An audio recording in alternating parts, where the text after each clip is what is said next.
রাজনীতি, আন্দোলন আর মিছিল, শহর জুড়ে দুর্ভোগের চেনা ছবি, ব্যাকফুটে কর্মসংস্কৃতি।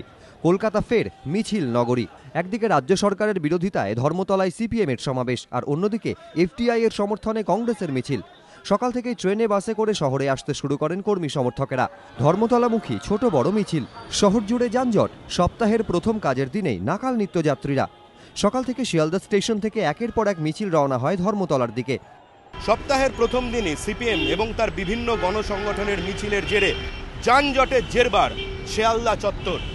মিছিল রাস্তার একপাশ দিয়ে গেলেও যানবাহনের ধীর গতির জেরে যানজট আরও তীব্র আকার নেয়।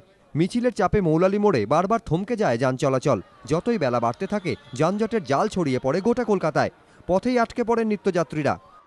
আমরা সাধারণ মানুষ এরকমভাবে আমরা হ্যারাস হবো চিরটাকাল। ভোগান্তি, মানে চরম ভোগান্তি। উইকডেজে এরকম সমর্থনযোগ্যই না এটা। উইকডেজে ছুটির দিনে করুক, ঠিক আছে। উইকডেজে যেখানে সবাই ব্যস্ততা রয়েছে, অফিসে কাজ রয়েছে, সেখানে এইসব তো টলারেট করাই যায় না এগুলো। কিন্তু অভ্যাস হয়ে গেছে আমাদের এখন এগুলো, এটাই কলকাতার এখন আমাদের না। আধ ঘন্টা মতো হয়ে গেছে। এমনি কিছু কাউকে ডিস্টার্ব করা দরকার নেই, মানে সব কিছু খারাপ হয়ে যাতে সবকা। শহরে দুটি রাজনৈতিক দলের পৃথক জায়গায় কর্মসূচি, ধর্মতলার মোড়ে সমাবেশ আর পার্ক স্ট্রিটে মিছিল, আর তার জেরেই নাকাল সাধারণ মানুষ।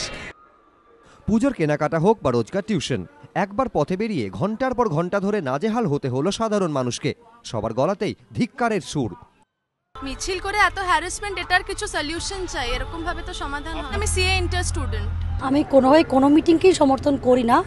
মিটিং মিছিল যেটা হয় সেটা যদি পাবলিককে হ্যারাস করে হয় তাহলে সেই মিটিং মিছিলে কোনো দাম নেই। দুই রাজনৈতিক দলের সমাবেশ মিছিলের জেরে এদিন কার্যত স্তব্ধ হয়ে গেল গোটা কলকাতা।